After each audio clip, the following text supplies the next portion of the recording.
એની advertise બહુ સારી છે એ સાંભળજો તમે.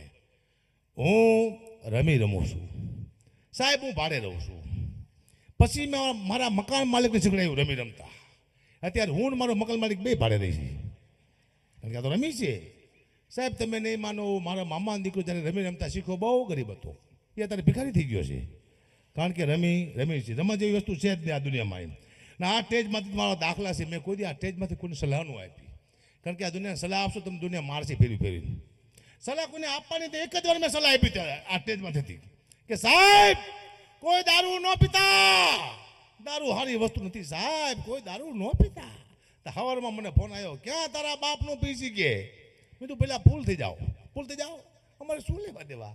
સલાહ અપાય જ ના દુનિયામાં, લાયક નથી સલાહ રે. દુનિયામાં આપણે આપણું ધ્યાન રાખવાનું, દુનિયાનું ધ્યાન રાખવા જરૂર છે નિભાઈશ. એવો મસ્ત ધંધો ગોતો છે, આવો ધંધો મેં દુનિયામાં ક્યાંય જોયો જ નથી. વિચાર તો કરો, એક રૂપિયાનું રોકાણ નથી અમારું. એક જોડી કપડાને એક સાલ પહેરીને હા હેલા. કદાચ મારા અહીંયા 50 લાખ રૂપિયા વધી ગયા. 1 લાખ રૂપિયા કદાચ મારા નક્કી કર્યા હોય, મને 1 રૂપિયો ન આપે તો મારું જાય શું, પણ આપી દઈશ. ખાલી વાત કરું છું, સમજ્યા? એવો ધંધો છે મૂડી વિનાનો. પણ આ તો જોક્સમાં કહું છું, બાકી આ ધંધો એમ તમે માનો, આમાં ઘણું બધું ખોવું પડે છે. આમાં વ્યવહાર ખોયા છે અમે. અમારા ભાણે લગ્નમાં કોકને ગીત ગાતા હોય એ નથી શકતા. આમાં તહેવાર ખોયા છે. આઠમ દિવાળીમાં તમે પ્રોગ્રામ કરતા હોય, છોકરા બિચારા ઘરે બેઠા હોય છે. આમાં ઉજાગરા, આમાં ઊંઘું ખોઈ, આમાં ઘણું બધું ખોવાનું આવે છે. હું તો મજાક મસ્તી કરું છું, બાકી કલાકાર આમાં ઘણું ખોવે છે. આમાં એટેક આવે છે, આમાં એક્સિડન્ટ થાય છે, આમાં બધું થાય છે આમાં. અને કોઈ ઘરે આવતો નથી કે કેમ છો હકુબા, મજામાં કે નહીં? બધા સાંભળે. બાકી હું મરજું મારા ઘરે કોઈ મને વિશ્વાસ છે કે હકુબા તેલ ખાંડ છે કે નહીં, કોઈ આવે જ નહીં. એટલે જ્યાં સુધી જીવાય ત્યાં સુધી આનંદ કરવો. બાકી કહીશું આ દુનિયામાં છે ને. જય સીતારામ. મને હમણાં એક ફોન આવ્યો હતો, મને કે ગુભાઈ પ્રોગ્રામ કરવાનો કેટલા પૈસા લઈશો? મેં તું 2.5 લાખ રૂપિયા. મને કે કૂતરાના રોટલાનો પ્રોગ્રામ છે કુબા. મેં તો પેલા હું સમજો નહીં કે જે પૈસા ભેગા થાય છે ડાયરામાં રોટલા કરીને કૂતરાને નાખવાના છે. તો મેં તો 2.5 લાખ રૂપિયા આપજો. મને કે ગુબા તમને કૂતરામાં ખબર ન પડતી શું? તો કેમ? કૂતરાના રોટલાનો પ્રોગ્રામ છે, શું 2.5 લાખ રૂપિયા કે? તો કંઈ બોલતા નહીં. 51,000 રૂપિયા કુપા આપશું તમને, એટલું કૂતરાનું માન રાખો કે કાંઈ વાંધો નહીં કીધું. 51 લઈ તો લીધા, કૂતરાનો અમે મૂકતા તો સીધ નહીં, ગમે ને ઉપાડ લઈ. 51,000 રૂપિયા નક્કી કર્યા. હું જો સિરાજપુર સ્ટેજમાંથી બેઠો જઈને તો મારી સામે 2 કૂતરા બેઠેલા. એક કૂતરાએ બીજા કૂતરાને પૂછ્યું, તું આને ઓળખે છે લાંબા વારવાળાને? બીજો કૂતરો કે હા. કે આ કોણ છે? કે આપણામાં જે ભાગ પડાવવા માટે આવ્યો યા સાલો. આપણા 51,000 રૂપિયા લઈ ગયો એ.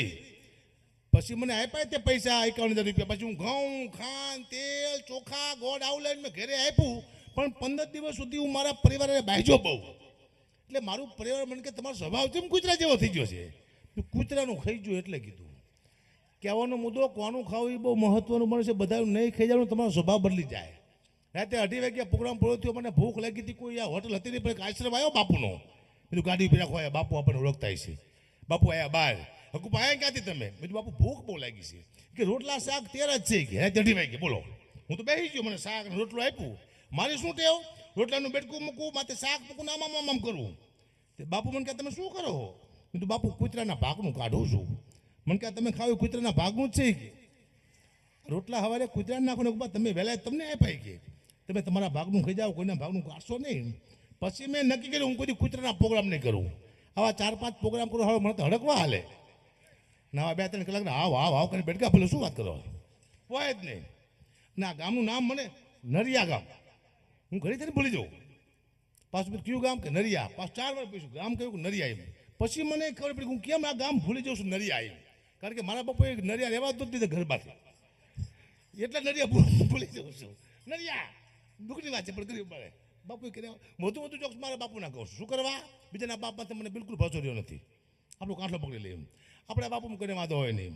હું મારા પોતાના પરિવારમાંથી જોક્સ કહું છું, કોઈનું કહેતો જ નથી. અમારી પાસે એક ઉપમા લાગે છે. હકાબા ગઢવી તો સાહિત્યનો બેતા બાદશાહ, માયાભાઈ આહિર તો સાહિત્યનો બેતા બાદશાહ, ભીખુદાન ગઢવી તો સાહિત્યનો બેતા બાદશાહ. બેતા બાદશાહ મારી ઉપમા છે. અમને ક્યાં રજૂ કરેલ એમ કે હકાબા ગઢવી આવશે ને સાહિત્યનો બેતા બાદશાહ કહેવાય.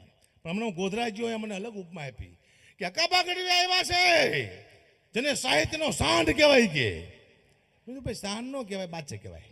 એ કે અમારા ગામમાં સાંઢ મોટો હોય, 1 કલાક સાંઢ થઈને બોલ્યો અહીંયા હું. પછી જો સાસણગીરમાં અહીંયા રજૂ કરતા આવડ્યો જ નહીં.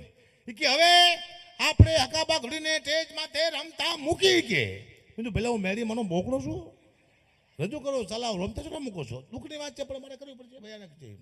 મારો દીકરો છે નાનો, એને મેં હમણાં એક સાયકલ લઈ આપી નાની. એ નાની સાયકલમાંથી હું ખુદ બેઠો. પછી મારા દીકરાને મેં પૂછ્યું, બેટા હું તારી નાની સાયકલ માથે બેઠો છું, કેવો લાગુ છું? મને કે પપ્પા તમને ખોટું લાગશે તો નહીં લાગે તું ખાલી કે તારી નાની સાયકલ માથે હું આવડો મોટો બેઠો લાગુ છું કેવો? પછી મને કીધું, પપ્પા તમે મારી નાની સાયકલ માથે બેઠા છો, તમે એવા લાગો છો જાણે બહુચરમાના કુકડા માથે મહિષાસુર બેઠો એવું લાગે છે. મહિષાસુર કીધું છોકરાએ, લાગતો જ મારો છોકરો ખોટું બોલે નહીં, ન ખોટું બોલે એમ મને ખબર છે. અમારા ઘણા બધા દરબાર મિત્ર પણ બેઠા છે, રાજપૂત સમાજ પર ઘણા બેઠા છે, માલધારી સમાજ છે અહીંયા દલિત સમાજ છે, અહીંયા પટેલ છે, રબારી, ભરવાડ, ગઢવી, આમાં 18 સાધુ બ્રાહ્મણથી બધા બેઠા છે. કારણ કે એક સમય એવો હતો અમારો ગઢવીનો, અમારા ગઢવીના ખાટલે ને રાજપૂતો પહેલાં બે હતા નહીં. પહેલાંની વાત કરું છું, રાજપૂત અમારા ગઢવીના ખાટલે નહોતા બે હતા. શું કરવા? અમારા ખાટલામાં શોટ આવતો હતો નહીં. અમારી ગઢવીની દીકરીઓ હાડીથી ખાટલાને ભરતી, એટલે કહેતા ગઢવીની દીકરીની હાડી માથે નો બેહાય ને ઓરડી માથે નો બેહાય એટલે નહોતા બેહતા. મુદ્દો આ હતો. હા, હવે સમય બદલાનો, હવે ખબર છે ને કે એટલે બરોબર છે, પણ સમય આ અમારી દીકરીની ઓરડીનું પણ આ રાજપૂત સમાજ માન રાખતા એટલા માટે નહોતા બેહતા. બાકી અમારા ખાટલામાં શોર્ટ બોટ આવતું નહોતું કે ખોટી વાત છે. હા મુદ્દો સાહેબ લાવો, જલ્દી લાવો. ફરમાય છે કે ના પાડો? હા દાદા રાવડો કહી નાખું પેલા, ઊભા થતા ભાઈ કહી નાખો ને, 2-4 લેનું ચોક્કસ ગાવાની, એમાં કંઈ ફેર ન પડો. શું વાત કરું, પણ જોક્સની મુદ્દો છે, આપણે જોક્સની ઘડીક વાતો કરી મજા આવશે, આનંદ કરાય. બાકી દુનિયામાં કઈ છે નહીં સાહેબ.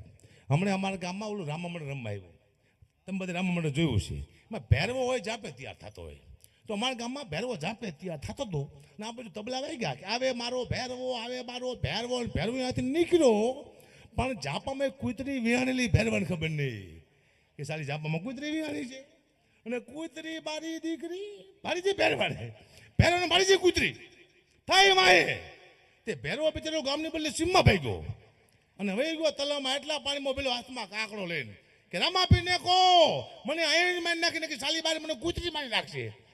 આવું હતું પહેલાં. એ વહી ગયું. મારા લાખો ચાહકો છે ગુજરાતમાં, મને ખબર છે, મારા બહુ ચાહકો છે. એક મારા ચાહકના ઘરે હું જોઉં ને તો મને જોઈને ગાના જેવો થઈ ગયો, હકાબા આવ્યા, પાણીનો તાટ લાવ્યો મારા પગ ધોવા. હવે મારા પગ મેં બેથી ધોયા નહોતો એને ખબર નહોતી કે હકુભાઈએ પોતાના પગ બેથી ધોયા છે નહીં.